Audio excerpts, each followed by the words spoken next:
Le feu crépitait comme un amant jaloux, léchant les airs chauds de l'Andalousie, et Soline s'élança dedans sans un cri, ses pieds nus foulant les braises vives qui mordaient sa chair. « Daphné! Ne les laisse pas te prendre, hurla-t-elle d'une voix brisée, tandis que les flammes rugissaient en réponse, avalant son appel comme un secret trop lourd. Dans l'ombre des oliveraies, les silhouettes de la famille se dressaient, immobiles, leurs yeux écarquillés par l'incrédulité, ignorant encore que ce brasier n'était que le début d'une vérité qui les consumerait tous. Soline trébucha sur une racine noueuse, le cœur battant à l'unisson des tambours lointains du village, mais elle se releva, les larmes traçant des sillons sur ses joues noircies de suie. Elle avait fui Madrid 3 jours plus tôt, emportant dans sa besace usée non pas de l'or ou des bijoux, mais un paquet de lettres jaunies, reliques d'un amour qu'elle avait cru enfoui à jamais. Daphné, cette flamme blonde aux yeux d'azur qui avait illuminé ses nuits solitaires dans les ruelles pavées de Séville, était le secret qu'elle protégeait de tout, surtout de sa famille, ces gardiens impitoyables de l'honneur castillan, pour qui l'amour entre femmes n'était qu'un murmure diabolique, un péché à expier sous le soleil impitoyable. Pourtant, ce soir-là, sous la lune pleine qui baignait les collines de Grenade, Soline avait compris, fuir n'était plus une option. Le feu de la fête de San Juan, ce rituel païen où l'on brûlait les malédictions pour renaître pur, serait son autel. Ou sa tombe. Les flammes la caressaient maintenant, chaudes et impitoyables, comme les baisers volés de Daphné dans les jardins cachés de l'Alcazar. Soline revoyait leur première rencontre, il y a 5 ans, lors d'une feria enivrante où les guirlandes de jasmin embaumaient l'air et où les danseuses flamenco fouettaient l'espace de leurs talons rageurs. Elle, Soline, 23 ans alors, fille aînée d'une lignée de viticulteurs fiers, avait croisé le regard de cette Française égarée, Daphné, venue d'un Paris pluvieux pour chasser des ombres journalistiques sur les mystères de l'Espagne franquiste. Daphné, avec son accent chantant et ses questions incisives, avait percé les défenses de Soline comme une lame fine. « Pourquoi une femme comme toi se cache-t-elle derrière des vignes ?» avait-elle murmuré ce soir-là, en effleurant du bout des doigts la paume calleuse de Soline, encore imprégnée de la terre rouge de Jerez. Leur amour avait fleuri en secret, dans les alcôves ombragées des bodegas, où le chéri-doux masquait les soupirs étouffés.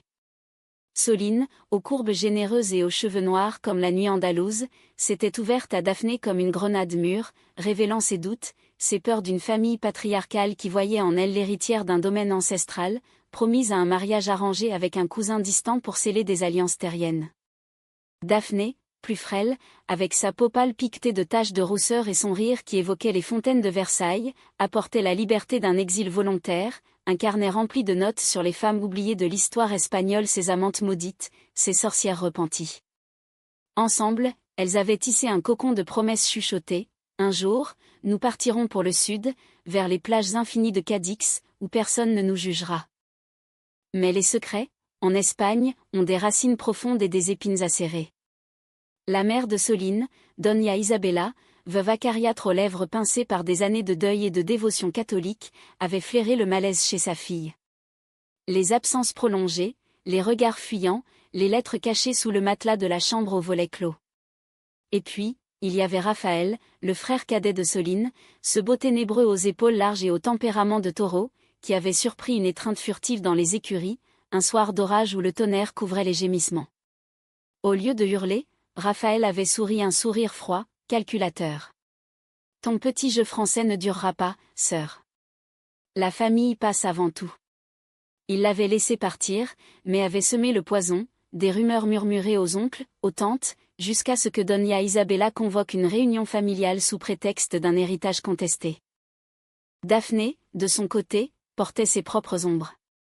Journaliste freelance, elle enquêtait sur un scandale enfoui, les terres de la famille de Soline, jadis confisquées à des républicains pendant la guerre civile, recelaient un trésor caché, des documents prouvant que le grand-père de Soline avait collaboré avec les phalangistes, trahissant ses propres voisins pour s'enrichir. Daphné avait découvert cela par hasard, en fouillant les archives poussiéreuses de Tolède, et au lieu de publier, elle avait partagé le fardeau avec Soline, espérant que la vérité les unirait plus fort. « C'est ton passé, mais c'est aussi le mien maintenant, » avait-elle dit, enlacée dans les draps froissés d'une posada isolée. Mais la trahison guettait. Un collègue de Daphné, un homme ambitieux nommé Ravière, avait intercepté une copie des documents et les avait vendus à un journal de droite, prêt à éclabousser le nom des vignobles pour un scoop sensationnel. Ce fut ce même Ravière qui, par jalousie envers l'intimité de Daphné, alerta la famille de Soline. Une nuit, alors que les deux amantes dormaient dans une ferme abandonnée près de Cordoue, des phares balayèrent la cour de Gravier. Dona Isabella surgit, flanquée de Raphaël et d'un prêtre aux yeux froids, brandissant les lettres comme des preuves de damnation. « Salope française! Tu as corrompu ma fille !» cracha la mère, arrachant Daphné du lit par les cheveux. Soline se rua pour la défendre, griffant le bras de son frère qui osait lever la main, mais ils étaient trop nombreux. Daphné fut traînée dehors, jetée dans une voiture comme un rebut, et emmenée vers Grenade, où la famille comptait la confronter et peut-être pire, la faire expulser comme une espionne. Soline, ligotée et bâillonnée, fut ramenée au domaine familial, une hacienda massive aux murs blanchis à la chaux, dominant les vignes infinies qui s'étendaient jusqu'à l'horizon bleu. Là, dans la salle aux portraits austères d'ancêtres en uniforme, Dona Isabella la dévisagea avec un mélange de fureur et de désespoir. « Tu es ma chère, Soline. Comment as-tu pu? Pour une étrangère, une femme qui fouille dans nos tombes. » Les lettres furent brûlées une à une dans la cheminée, leurs cendres dansant comme des papillons noirs. Raphaël, adossé au chambranle, ricana, « Et ce n'est pas tout, mère. Cette putain a des preuves contre nous. Le grand-père. Il a vendu les siens pour ses terres. » La révélation frappa comme un coup de fouet. Dona Isabella blêmit, ses mains tremblant sur son rosaire. Le secret familial, ce pacte avec le diable franquiste, menaçait de tout engloutir. Pendant ce temps, Daphné était retenue dans une chambre exiguë d'une maison de Grenade, sous la garde d'une tante revêche. Blessée dans l'âme plus que dans le corps, elle serrait contre elle le dernier document, une photo jaunie montrant le grand-père de Soline, jeune, riant aux côtés d'un officier, une pile de titres de propriété à la main. « Je ne te laisserai pas seule, murmura-t-elle à l'air vide, imaginant le visage de Soline, ses lèvres pleines qu'elle avait embrassées sous les étoiles. Mais la trahison de Ravière avait un prix, il avait contacté les autorités locales, prétextant une intrusion illégale, et Daphné risquait la déportation imminente. Soline, dans sa prison dorée, ourdit son évasion. La fête de San Juan approchait, ce solstice où les feux purificateurs illuminaient les villages, et la famille, par tradition, se rendrait à une célébration près de l'Alhambra. Elle feignit la soumission, pleurant des larmes de crocodile devant sa mère, promettant de renier Daphné pour l'honneur du sang. Dona Isabella, attendrie par ce mirage de repentir, relâcha sa vigilance. La nuit venue, Soline s'échappa par une fenêtre, courant à travers les vignes comme une ombre, le paquet de duplicata des documents serrés contre sa poitrine.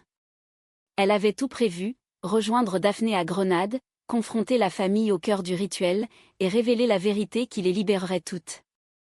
Mais le destin, ce torero cruel, avait d'autres plans. À mi-chemin, dans une auberge poussiéreuse, elle croisa Ravière, ivre et vantard, qui la reconnut. La lesbienne en fuite. Et avec les papiers du vieux, hein. Il tenta de l'assommer, mais Soline, nourrie au flamenco et à la rage des opprimés, le frappa d'un chandelier, le laissant inconscient. Pourtant, l'alerte fut donnée. Raphaël, averti par un paysan, lança la chasse. Les phares des voitures familiales balayèrent les routes sinueuses, et Soline, à bout de souffle, atteignit enfin le village de la fête, où les feux rugissaient déjà. C'est là que tout bascula. Daphné, libérée par un moment d'inattention de sa geôlière, s'était frayé un chemin jusqu'au cercle central, suppliant les villageois de l'aider. Soline arrive. Elle a la preuve. Mais la famille surgit, Dona Isabella en tête, ordonnant aux hommes de la maîtriser. Raphaël attrapa Daphné par le bras, la traînant vers les flammes comme pour un sacrifice. Finissons avec cette sorcière. Et c'est alors que Soline apparut, silhouette blanche dans la nuit, courant droit vers le brasier allumé pour brûler les effigies des démons. Les flammes s'écartèrent devant elle comme pour saluer une héroïne antique, mais Soline sentit la peau de ses mollets se tendre, brûlante, tandis qu'elle traversait le rideau de feu. « Lâchez-la. C'est moi que vous voulez punir. » Son cri perça le tumulte des rires et des chants villageois, qui s'éteignirent en un murmure horrifié. Daphné, les yeux écarquillés, se débattit dans l'étreinte de Raphaël, son chemisier déchiré révélant l'épaule pâle marquée d'échymose. « Soline, non. Tourne-toi. » Mais Soline ne s'arrêta pas, elle jaillit de l'autre côté, titubante, les cheveux fumants, et se jeta sur son frère, griffant son visage d'ongles noircis. Un chaos s'ensuivit, les villageois, mélange de curieux et de bigots, formèrent un cercle, certains murmurant des prières, d'autres acclamant le spectacle comme une tauromachie improvisée. Doña Isabella, figée au bord du feu, leva une main tremblante. « Arrêtez. C'est de la folie. » Pour la première fois, sa voix chevrotait non de colère, mais d'une peur viscérale, peur de perdre non seulement sa fille, mais l'illusion qui avait tenu leur monde debout. Raphaël, le sang coulant d'une écorchure sur la joue, repoussa Soline d'un coup d'épaule, en voyant les documents voltiger dans les airs comme des feuilles mortes. L'un d'eux atterrit au pied de la mère, la photo du grand-père, ce sourire complice avec l'officier phalangiste. Elle la ramassa, les doigts crispés, et le monde sembla s'effondrer autour d'elle. « Papa! Comment as-tu pu » murmura-t-elle, les genoux fléchissant sur le sol poussiéreux. Daphné profita du tumulte pour se libérer, courant vers Soline qu'elle rattrapa dans une étreinte désespérée. Leurs corps se heurtèrent, moites de sueur et de cendres, et pour un instant, au milieu du brasier, le temps suspendit son vol. Les lèvres de Daphné trouvèrent celles de Soline, un baiser fiévreux, salé de larmes et de fumée, qui scella leur défi au monde. « Je t'aime, ma flamme » souffla Daphné, sa voix un fil ténu dans la nuit. Soline, le souffle court, répondit par un regard qui en disait plus que les mots, un océan de promesses brisées et reformées. Mais la réalité les rattrapa vite. Raphaël, se relevant avec un grognement, arracha Daphné en arrière. « Pas ici, pas devant tout le village. Rentrons, et on réglera ça à la maison. » La famille les traîna toutes deux vers une camionnette brinque-ballante, garée à l'écart, sous les yeux des villageois qui échangeaient des regards complices car en Andalousie profonde, les secrets d'amour n'étaient pas si rares, et les feux de San Juan avaient vu bien des âmes se révéler. Soline, les poignets liés par une corde rugueuse, pressa sa cuisse contre celle de Daphné sur la banquette arrière, un contact muet qui pulsait comme un cœur partagé. Doña Isabella, au volant, conduisait en silence, les phares creusant des tunnels dans l'obscurité des oliveraies. À l'avant, Raphaël jetait des regards assassins dans le rétroviseur. « Tu as tout gâché, Soline. »« Pourquoi ? Une Française qui pue le scandale ? Et ses papiers. Ils nous ruineront tous. » Le trajet vers l'hacienda dura une éternité, bercé par le ronronnement du moteur et le chant des grillons. Daphné, la tête sur l'épaule de Soline malgré les liens, chuchota, « J'ai envoyé une copie des documents à mon rédacteur à Paris. Si quelque chose nous arrive, ça sortira demain. » Soline hocha la tête imperceptiblement, un mélange de gratitude et de terreur la submergeant.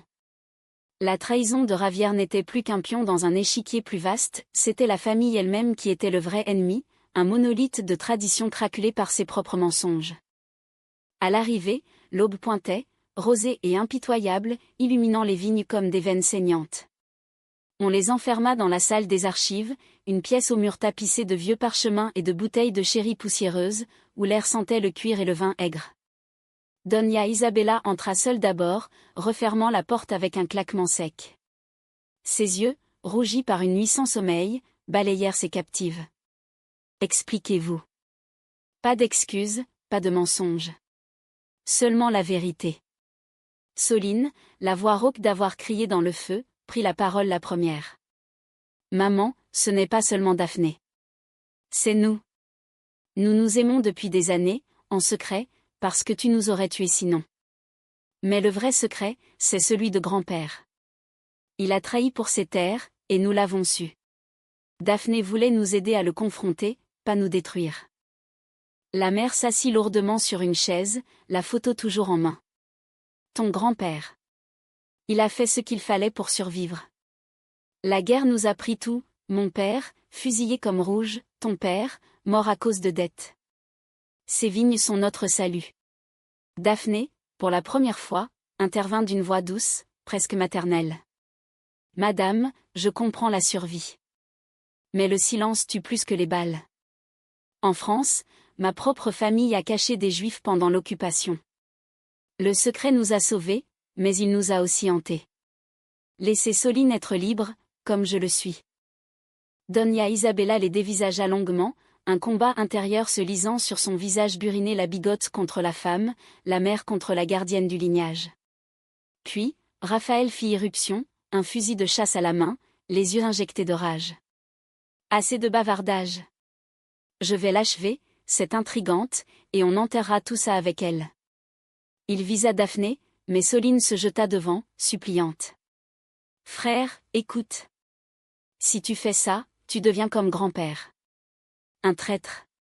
Le coup partit non pas une balle, mais un coup de crosse qui assomma Soline, la laissant gisant, du sang coulant d'une entaille au front.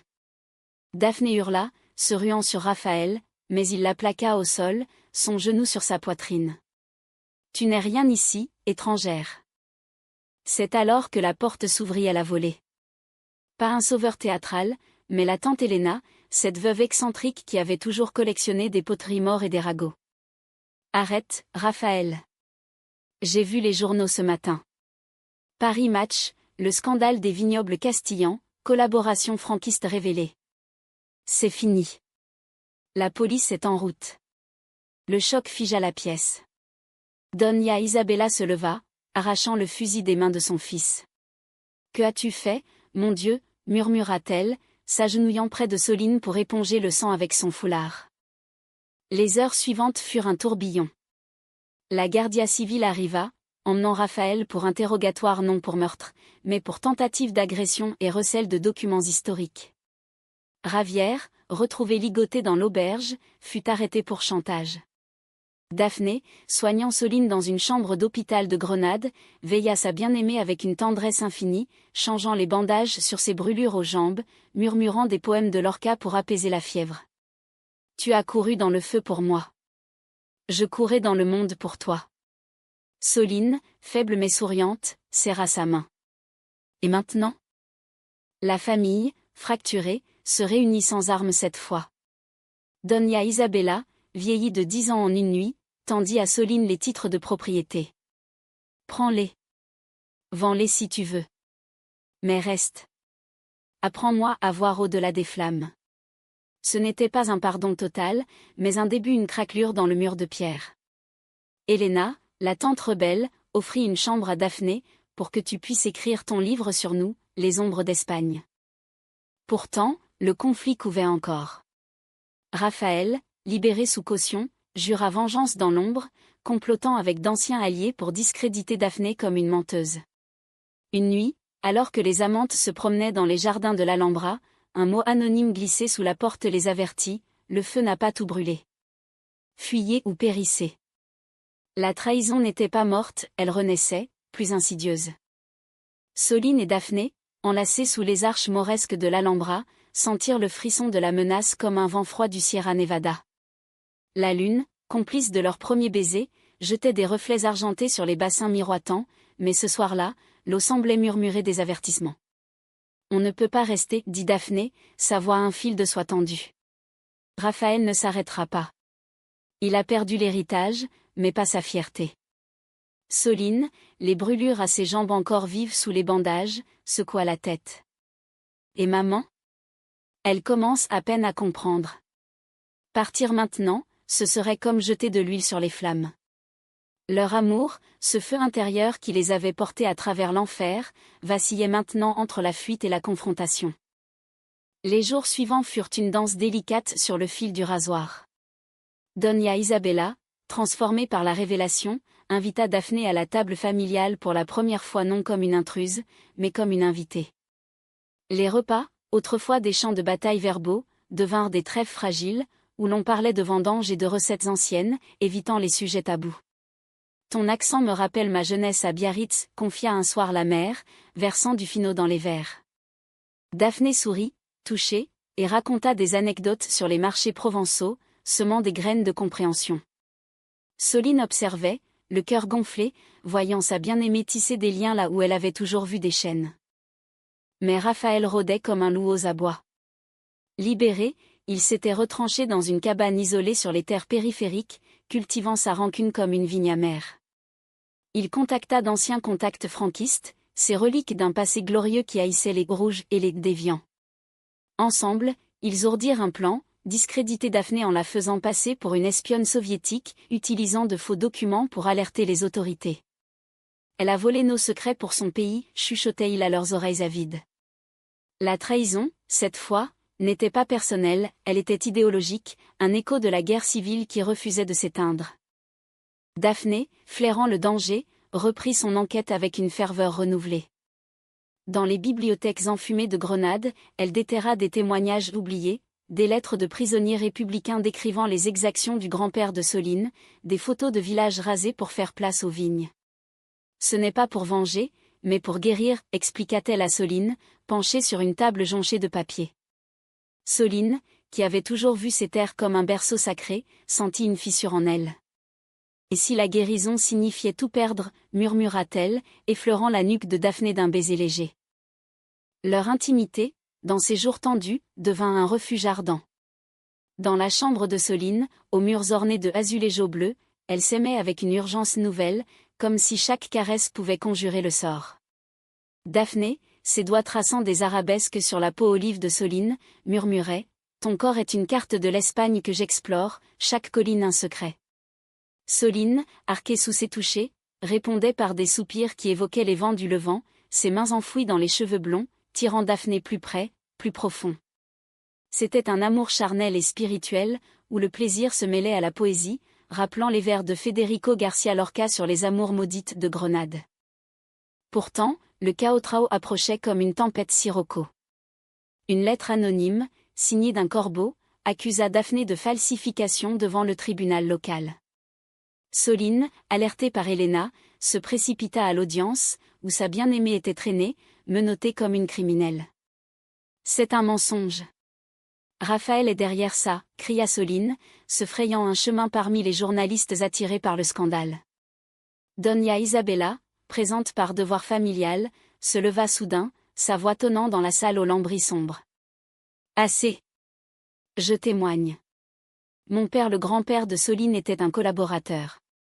J'ai les preuves, cachées depuis des décennies. » Le silence tomba, pesant comme une cape de velours. Elle produisit un journal intime jauni, pages noircies d'encre et de regrets, confessant les trahisons pour la survie. Raphaël, convoqué comme suspect, fit irruption, le visage tordu de haine. « Mère, tu nous trahis pour ces lesbiennes ?» Il bondit vers les documents, mais la police l'intercepta, le plaquant au sol. Dans la mêlée, Daphné se libéra, courant vers Soline, et ensemble, elles affrontèrent le frère. « Ce n'est pas nous tes ennemis, Raphaël. C'est le passé que tu refuses, » dit Daphné, sa voix ferme malgré les larmes. Soline, tenant la main de sa mère d'un côté et celle de Daphné de l'autre, ajouta « Rejoins-nous, frère. Ou brûle seul. » La révélation de Doña Isabella fit l'effet d'une grenade dans la presse espagnole. Titre à la une, héritage maudit des vignobles, une famille se confesse. Les terres furent saisies pour restitution partielle aux descendants des victimes, mais Soline, avec l'aide de Daphné, négocia un fonds pour la mémoire historique, un musée sur la guerre civile, financé par les ventes de sherry étiqueté « Vérité amère ». Raphaël, condamné pour faux témoignages et agression, fut envoyé en prison, mais pas sans un regard final à sa sœur, un mélange de défis et de regrets, semence d'une possible rédemption. Pourtant, le vrai conflit n'était pas juridique, il était intime. Doña Isabella, brisée par sa confession publique, sombra dans une mélancolie profonde, hantée par les fantômes qu'elle avait libérés. « J'ai tout perdu », confia-t-elle à Soline un soir, dans le patio de l'hacienda, où les fontaines chantaient une complainte andalouse. Soline, Daphné à ses côtés, prit les mains ridées de sa mère. « Non, maman. Tu as gagné une fille de, même. Et un avenir sans mensonge. » Daphné, traduisant ses émotions en gestes tendres, offrit un collier de perles provençales. En France, on dit que les perles sont des larmes solidifiées. Les vôtres deviendront lumière. Leur amour, testé par le feu et la trahison, s'approfondit en une romance mature, tissée de voyages et de silences complices. Elles partirent pour Cadix, comme promis, dormant sur des plages de sable fin, où les vagues effaçaient les cicatrices. Daphné écrivit son livre, Feu d'Andalousie, un témoignage sur les amours cachés et les secrets familiaux, dédié à Soline, à celle qui a couru pour nous sauver. Soline, à son tour, planta de nouvelles vignes, hybrides de cépages français et espagnols, symbole d'union. Mais la paix, en Espagne, est souvent un interlude entre deux passions. Des mois plus tard, une lettre de prison arriva. Raphaël, rongée par la solitude, avouait non seulement ses crimes, mais un secret plus personnel, sa propre lutte contre une attirance refoulée pour un ami d'enfance, étouffée par la machisme familial. Tu as raison, sœur. Le feu nous consume tous si on le laisse brûler dedans. Soline, touchée par cette vulnérabilité, visita son frère, Daphné l'accompagnant comme un bouclier moral. Derrière les barreaux, Raphaël pleura pour la première fois, un homme brisé cherchant le pardon. Aide-moi à renaître, comme tu l'as fait. Doña Isabella, revitalisée par une thérapie improbable avec une psychologue de Malaga, organisa une réunion familiale élargie, tante, oncle, cousin dans la cour de l'hacienda, sous un ciel d'automne étoilé. Pas de feu cette fois, mais des lanternes flottantes sur les bassins, symbole de lumières intérieures. Elle parla la première, sa voix ferme malgré les ans, nous avons porté trop de secrets. Aujourd'hui, nous les lâchons. Soline et Daphné se tinrent la main ouvertement, et quand Daphné embrassa Soline sur la joue, un murmure d'approbation parcourut l'assemblée. Helena, la rebelle, leva son verre, à l'amour, quel qu'il soit. Le livre de Daphné devint un best-seller, traduit en espagnol et en français, inspirant des festivals de littérature à Séville sur les thèmes LGBT et la mémoire historique. Soline, muse et co-auteur, trouva en l'écriture une vocation nouvelle, ses mots coulant comme le sherry, riche, amer, enivrant. Ensemble, elles adoptèrent une chienne errante, une galga aux yeux tristes nommée Fuego, qui devint le gardien fidèle de leur foyer, reconstruit une petite maison sur les collines, avec vue sur les vignes renaissantes. Pourtant, l'humanisme de leur histoire ne résidait pas dans un happy end sans nuages, mais dans l'acceptation des cicatrices. Doña Isabella ne devint pas une militante arc-en-ciel, ses préjugés anciens refaisaient surface lors de dîners tendus. Raphaël, libéré sous condition, lutta pour se réintégrer, ses rechutes en colère rappelant que la guérison est un chemin sinueux. Mais Soline et Daphné, ancrées l'une dans l'autre, naviguaient ces tempêtes avec une résilience forgée dans le feu. Leur amour, romantique et dramatique, était une danse flamenco, passionnée, imprévisible, éternelle. Un soir d'été, 5 ans après le brasier de San Juan, elles retournèrent au village. Les feux crépitaient à nouveau, et Soline, tenant la main de Daphné, s'approcha des flammes sans peur. Cette fois, on les traverse ensemble, dit-elle, et elles le firent main dans la main, riant face à la chaleur, émergent de l'autre côté intacts, applaudis par les villageois. Doña Isabella, venue les voir, sourit depuis l'ombre, un rosaire à la main, mais les yeux brillants de fierté.